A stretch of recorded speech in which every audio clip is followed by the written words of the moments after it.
Que s'est-il passé à Rennes pour que le PDG de Safran ne veuille plus venir à Rennes, alors qu'on est en pleine et que le gouvernement, avec légitimité, tout le monde est pour la réindustrialisation de la France. Il faut arrêter cette espèce de mainmise totale du tertiaire et essayer de reprendre avec la dette qu'on a, avec les milliards recherchés désespérément. Eh bien, il est temps de reproduire, de reproduire, de rapatrier, etc., etc. Eh bien, il y a des choses qui vont pas. Quoi ? On en parle tout de suite. Sud Radio Berkov dans tous ses états. Le fait du jour. How dare you? How dare you? Vous vous rappelez ce cri de Greta Thunberg? C'était le grand moment de l'écologie. Ça y est, vous les adultes, vous avez pollué la planète, vous les avez mis dans tous nos états, mais dans quels états de saleté, de pollution, de gabegie, nous sommes foutus, la planète est finie, etc., etc. Et puis, il y a eu tout le monde écologiste. Et puis, voilà, hier, à l'Assemblée nationale, il y avait Olivier Andriès. Olivier Andriès est le PDG de Safran. Je rappelle que Safran est un grand groupe industriel et technologique français, présent au niveau international. Il emploie, Safran, 100 000 collaborateurs pour des chiffres d'affaires de 27,3 milliards d'euros en 2024. Donc, il est un peu dans le monde entier. Et Safran se classe en 2023 au 28e rang mondial pour la production d'armements dans les domaines de l'aéronautique, de l'espace et de la défense. Eh bien, voici ce que disait Olivier Andriès hier devant une commission de l'Assemblée nationale. Écoutez. Les écologistes nous ont jeté des tomates sur le thème, c'est scandaleux, un groupe vient s'installer, créer de l'emploi, c'est l'aéronautique, c'est l'avion, ils vont polluer, et puis c'est le militaire, c'est pas bien. Alors, je vais être très très clair avec vous. Pour moi, il n'est plus question aujourd'hui d'investir en France dans une ville qui est détenue par une majorité écologiste. C'est plus possible. Je ne le ferai pas. C'est pas politique, mais je veux dire, à partir du moment où on oublie l'intérêt national, à partir du moment où on ne comprend pas, on a une attitude égoïste, et on ne comprend pas que créer 500 emplois dans un endroit, c'est quand même très important pour le territoire, c'est très important pour la vie des personnes qui sont là. Moi, je trouve que, à un moment donné, très bien. Très bien. Il faut dire tout de suite que ce n'est pas la majorité de la municipalité socialiste de Rennes, notamment la maire de socialiste de Rennes n'était pas contre, c'est simplement quelques élus municipaux écologistes qui ont réagi de manière assez forte, voilà, et dit écoutez, voilà, et Olivier Andriès dit c'est pas possible, on ne peut pas faire ça, et ça veut dire quoi? Et vous savez qu'aujourd'hui le nombre de villes à majorité écologique, il y a Bordeaux, il y a Lyon, justement Rennes, et puis beaucoup, enfin Rennes, en tout cas une majorité municipale, et beaucoup d'autres villes. Alors, qu'est-ce qu'on fait? Eh bien, écoutez, il y a eu déjà une réaction que je voudrais vous faire entendre évidemment de qui? De Sandrine Rousseau, députée ELV, alors écologiste, bien sûr.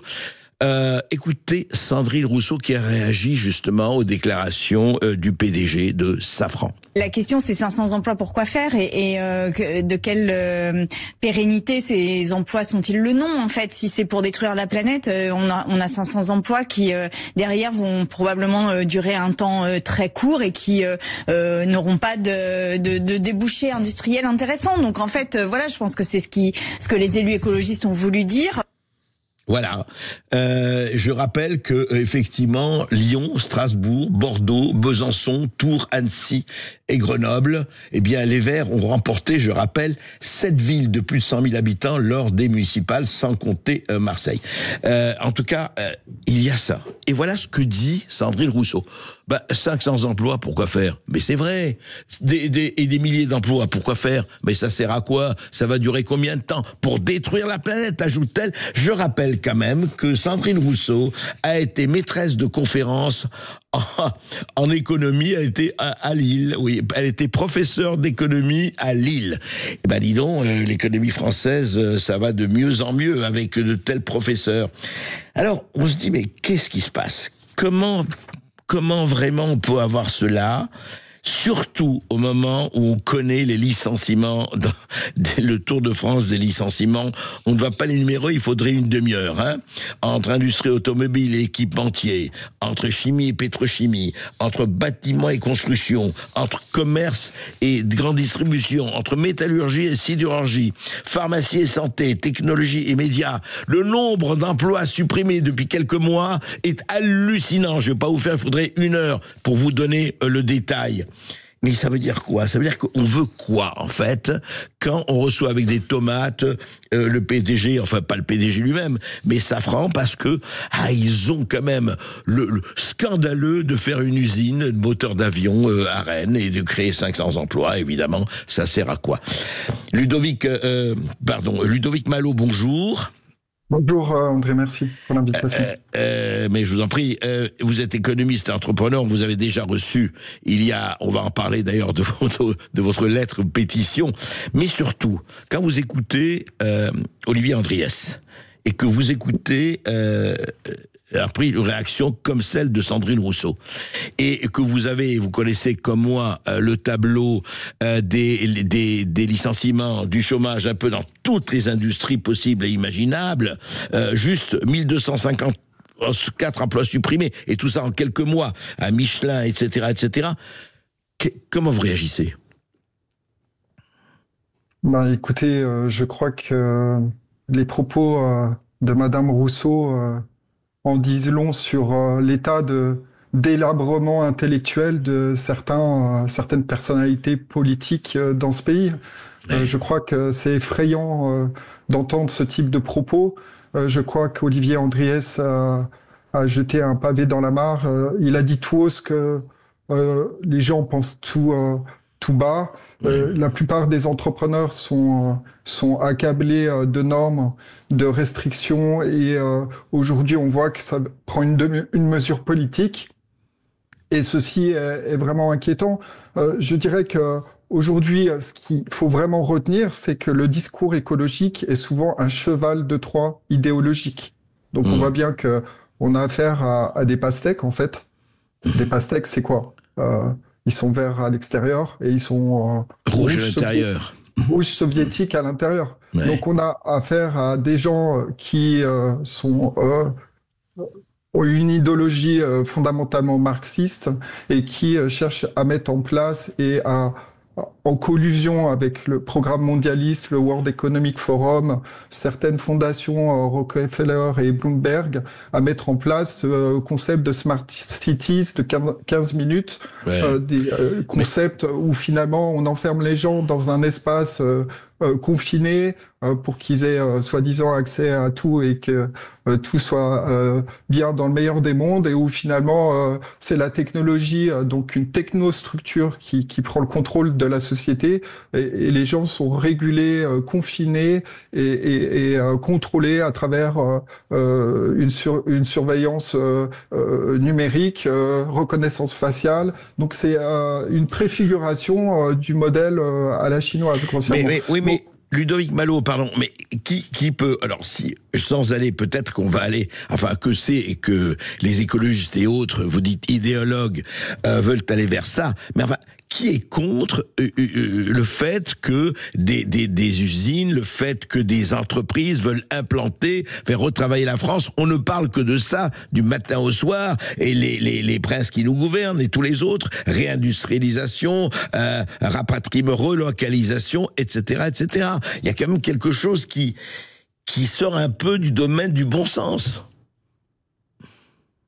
Oui, en fait, on a affaire à des gens qui en fait, se moquent totalement de l'économie, de la situation de l'emploi, et ces gens-là passent leur temps à faire des leçons de morale et à prêcher la bonne parole écologique, en prétextant que finalement le coupable, c'est qui? Ce sont les Français. Les Français sont coupables de respirer. Ils sont coupables d'expulser du dioxyde de carbone. Grossièrement, c'est ça. Donc, on est dans une culpabilisation permanente avec cette imposture sur le réchauffement climatique. on voit que ce sujet... Vous n'avez pas le droit de dire ça, vous n'avez pas le droit de dire ça. Vous êtes vos hégémonies, vous allez être donné du sceau de la famille. Attention, Ludovic Malo. Vous contestez, c'est grave. Ce sujet est instrumentalisé. Il est clair que, effectivement, il y a des problèmes environnementaux évidents, il y a beaucoup de pollution, mais il y a effectivement, ce sujet est instrumentalisé pour contrôler les gens. Mais comment il se fait, Ludovic Malo? Non, juste les choses politiquement. Bon, il y a les écologistes, enfin certains écologistes, Sandrine Rousseau et d'autres, et comme on l'a vu à Rennes. À Rennes, qu'est-ce qu'il dit, Adriès? Il a dit, moi j'en ai marre d'être accueilli avec des tomates quand on vient créer des emplois. Mais comment ça se fait que, par exemple, ils ne réagissent pas? Ce n'est pas, on a enquêté, c'est pas la majorité de la municipalité de Rennes pour parler de ce cas-là. Eh bien, ils cèdent devant les écologistes et d'autres aussi. C'est quoi? C'est électoraliste? C'est quoi? C'est courte vue? C'est quoi? Alors, c'est évidemment une idéologie marxiste, communiste, sous prétexte d'écologie, drapée dans les vêtements de l'écologie, qui s'infiltre petit à petit, doucement mais sûrement, dans toutes les municipalités de France. D'accord? Comment se fait-il que ces gens arrivent à avoir autant de pouvoir et d'influence? Grossièrement, déjà parce que les médias leur donnent une tribune en permanence dans leur rhétorique et leur discours culpabilisateur. Déjà, l'autre point, c'est que les Français en ont marre du système politique actuel où finalement leur voix n'a pas d'importance et beaucoup ne vont plus voter, même du côté conservateur, ils ne vont plus voter. Alors finalement, qui en général continue à voter? Ce sont les gens de gauche, les extrêmes de l'extrême gauche et les écologistes qui sont les communistes qui sont déguisés en écologiste. En écologiste. Donc, ce sont eux qui verrouillent maintenant les municipalités, puisqu'il y a beaucoup de gens qui vont plus voter finalement. Et donc, ce sont eux finalement qui font la loi et qui imposent leurs règles.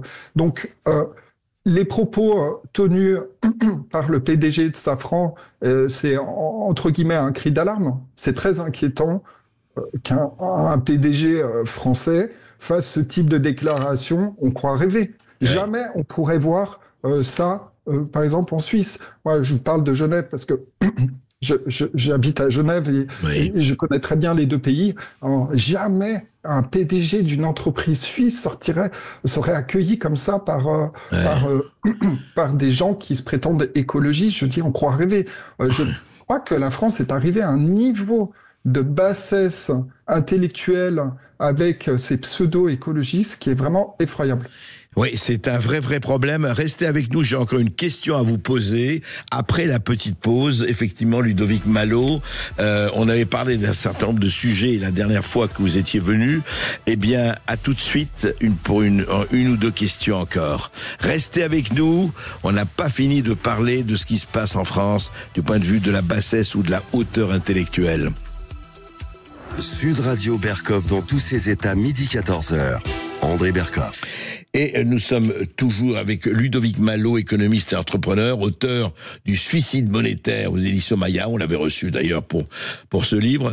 Ludovic Malo, je voudrais quand même vous demander, la dernière fois que vous avez reçu, il y a pas si longtemps d'ailleurs, vous aviez préparé une lettre au patron du CAC 40 et à beaucoup d'entrepreneurs en demandant, le licenciement, c'était un peu ça, d'Emmanuel Macron, que vous jugiez peu apte à continuer à diriger le pays, notre douce France, eu égard à la situation.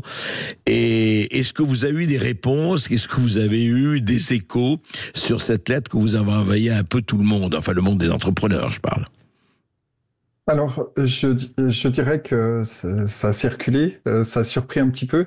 Vous avez vous-même précisé que c'était un peu audacieux. Ah oui. Je dirais que oui. Il n'y a pas beaucoup de personnes qui ont répondu. Qui sont disposées à sortir du bois et puis à prendre leurs responsabilités. Je pense qu'aujourd'hui, les entrepreneurs et les PDG des grandes sociétés françaises sont directement impactés par les mesures américaines et Trump. Ouais. Du coup, on est dans une situation, s'ils réagissent pas, qu'est-ce qui va se passer? Ils vont perdre du business, ils vont perdre des affaires. Ouais. Ils vont être gravement exposés. Donc, il arrive un moment où il faut mettre le point sur la table. Les Français, en grande majorité, demandent à ce que ce président quitte l'Élysée, puisque aujourd'hui, on est dans une impasse. On voit bien qu'il s'accroche au pouvoir. Il a plus de légitimité populaire. Il n'a pas le soutien Oui, des enfin, patrons. légalement, il a tout à fait le droit de rester au pouvoir. Il a été Peut-être, élu et il faut peut-être. attendre les prochaines élections. Vous Oui, le savez. peut-être légalement, mais il a aucune légitimité aujourd'hui. Pourquoi il s'accroche au pouvoir? C'est parce qu'il a une mission. Et sa mission, c'est quoi? La mission, c'est le démembrement du pays, parce qu'il a été élu pour ça.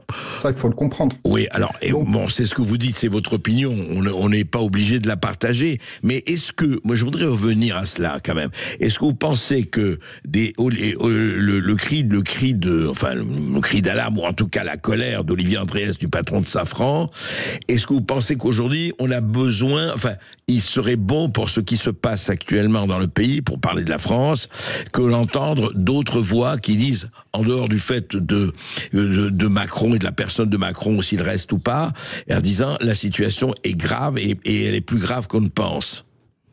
Exactement, c'est ce que j'allais vous dire tout à l'heure. On a besoin d'entrepreneurs qui ont ce qu'il faut en dessous de la ceinture, excusez-moi Oui. de l'expression, Bon, pour pouvoir sortir du bois et enfin dire les choses, dire la vérité, expliquer la situation et avoir le courage d'exposer cette imposture que constituent ces politiciens pseudo-écologistes qui sont en fait des marxistes qui cherchent à mettre en place et collaborent avec le plan mondialiste pour mettre en place ces sociétés, ces villes de 15 minutes et de mettre en place une société de répression, de contrôle numérique et de tyrannie. Donc aujourd'hui, il est temps de mettre fin à au déroulement de cette rhétorique politique. Je me pose la question, comment ça se fait que Sandrine Rousseau soit en permanence interviewée dans les médias? Vu le discours que cette personne tient, je me dis, mais c'est pas possible. C'est vraiment pas possible. Ah Comment oui, se fait-il c'est une grande vedette, mais qu'est-ce que vous voulez? C'est une grande vedette de la télévision, enfin et de l'audiovisuel, et c'est non moi ce qui m'intéresse beaucoup quand même, c'est qu'elle a été professeure d'économie politique à Lille, à l'université de Lille. Elle était maîtresse de conférences en sciences économiques. C'est ça qui est intéressant. Vous voyez, voilà. Et je ne dis pas. Heureusement, nous avons d'excellents économistes, mais là. Je vais vous dire quelque chose. Je pense que Sandrine Rousseau est une femme qui est frustrée. Elle n'a pas de vrai avenir. Elle essaye de s'accrocher à son idéologie marxiste. Et en fait, elle aime pas la France. Elle déteste la France. Elle déteste ce pays. Elle déteste les valeurs. Elle déteste notre héritage. Et elle n'a aucune foi. D'accord? Aucune foi. Écoutez, Voilà. ça, je vous laisse effectivement la liberté de votre opinion. On verra. Vous savez, Ludovic Malot, je crois que qui vivra et qui votera verra, comme on dit. Mais en tout cas, c'est vrai que c'est intéressant de voir si effectivement le cri, en tout cas la réaction du patron de Safran sera suivie ou pas, mais incontestablement, je n'ai pas le temps de faire le tableau des licenciements, on le fera la semaine prochaine, dans tous les industries, et il y en a en France, et ce n'est pas un petit pays, mais c'est vrai qu'il y a une situation très grave, et il est temps d'y remédier, ça tout le monde le sait, mais comment? Est-ce que ça va se passer en dessous de la ceinture ou au-dessus de la ceinture? On verra. Merci Ludovic Malot.